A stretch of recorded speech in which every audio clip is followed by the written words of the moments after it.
Good afternoon. My name is Timothy Brown, and I'm a senior chemistry major at the University of Texas at El Paso. This is my final project for molecular modeling, Chem 2101. The title of my presentation today is the Diels-Alder reaction, and we're going to take a special look at different dienophiles with three different electron-withdrawing substituents. The Diels-Alder reaction is an addition reaction between a 1,3-diene and an alkene in order to form a new 6-membered ring. These alkenes are commonly referred to as dienophiles and are electron deficient. These dienophiles are even more electron deficient when they contain an electron-withdrawing substituent. So the three dienophiles we will look at today are chloroethene, methyl acrylate, and 2,5-furandione, with the three electron-withdrawing substituents respectively being a chlorine atom, a methyl ester, and a maleic anhydride. And finally, for all reactions today, the diene used in the reaction will be 1,3-butadiene. The first dienophile we'll look at today is chloroethene. Chloroethene is a good dienophile because it contains an electron-withdrawing chlorine atom. Illustrated in AMPAC, this is the reaction of chloroethene, the dienophile, with 1,3-butadiene. It is important to note that for this reaction, and all Diels-Alder reactions, the diene can react only when it adopts the S-cis conformation. When two double bonds are constrained to the cis conformation, it allows for a very reactive molecule, especially when compared to the S-trans counterpart. Another thing to observe here is the stereochemistry of the dienophile is always retained. The Diels-Alder reaction is therefore stereospecific. And what this means is, if there were to be another chlorine atom attached to the ethene in the cis manner, this cis dienophile would form a cis product. And if there was another chlorine atom located trans to this chlorine on the other side of the double bond, it would form a trans product. The stereospecificity of the Diels-Alder reaction makes it a very useful reaction in organic synthesis. Displayed in this slide is the reaction coordinate for the Diels-Alder reaction involving chloroethene.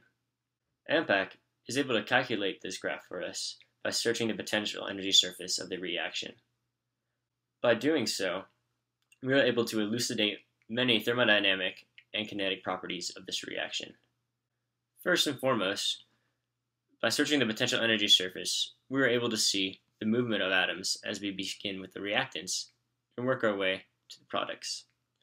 Secondly, this allows us to calculate the transition state of the reaction, which would be the highest energy state between the reactants and products. And from this transition state, we can therefore calculate the activation energy of both the forward and reverse reactions. By calculating the activation energy, we are able to determine a lot about the kinetics of this reaction. With regard to thermodynamics, one can easily see the energy difference between the reactants and products and conclude that this reaction is very exothermic. The second dienophile we will look at today is methyl acrylate.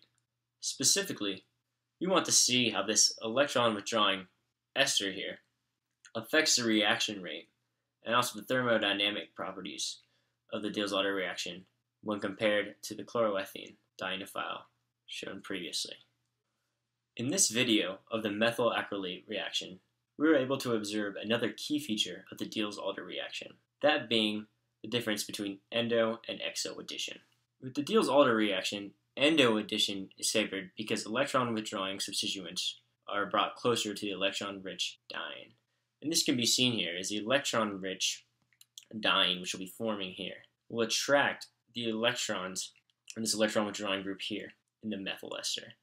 So therefore, instead of adding up here, the ester will add sort of under the ring, close to this diene. This here is again the reaction coordinate produced by AMPAC that displays many important thermodynamic and kinetic properties of the reaction. It is important to note here that compared to the chloroethene reaction, the energy of the products is much lower than it is for chloroethene. You might not remember, but the heat of formation in kilocalories per mole of the products of the chloroethene Diels-Alder reaction was around -10 kilocalories per mole, putting it basically at the energy of the transition state the highest energy point in the methyl acrylate Diels-Alder reaction. So therefore, this reaction is much more exothermic than the chloroethene reaction. The last dienophile we will look at today is 2,5-furandione, which contains an electron-withdrawing maleic anhydride substituent, which is this right here. Here is a Diels-Alder reaction of the maleic anhydride with 1,3-butadiene. It is important to note here that the reaction did not produce the desired outcome. Close along the potential energy surface, there are many side reactions that are going on. And for this specific instance, the kinetic product was favored over the thermodynamic product. We were able to distinguish this by closely examining the way that the dienophile adds to the diene. As you can see, unlike the methyl ester, the dienophile here is adding exo to the diene, which essentially is unfavorable and is the kinetic product. Here again is another reaction coordinate produced by AMPAC. This reaction coordinate for the reaction of 2,5-furandione is interesting in that despite being added in an exo manner, which remember is unfavorable compared to the endo addition of the dienophile, the reaction is still much more spontaneous than the previous two Diels-Alder reactions we looked at with chloroethene and methyl acrylate respectively. Here is a summary of the thermodynamic and kinetic properties of the three reactions we just looked at. We were able to gain insight into the reaction rate of the Diels-Alder reaction by looking at the enthalpy of activation similar to the activation energy.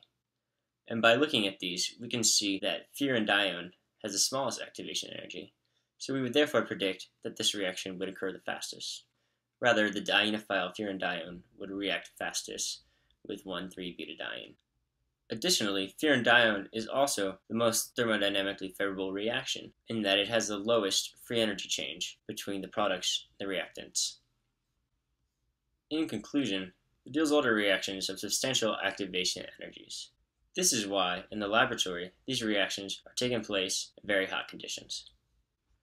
Another important variable we need to include in our calculations that is not done so in AMPAC is that of entropy. It is easy to see that the products are much more ordered than the reactions, in that we begin with two reactants, a diene and a dienophile, and we end with a cyclic and constrained product.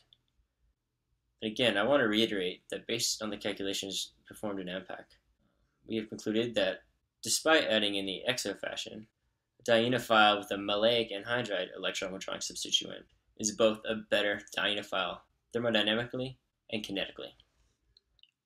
Finally, I would like to thank Dr. Carl Dirk for assisting me in this production, and also to the people at AMPAC for allowing us throughout the semester to use their product for free. Thank you for your time.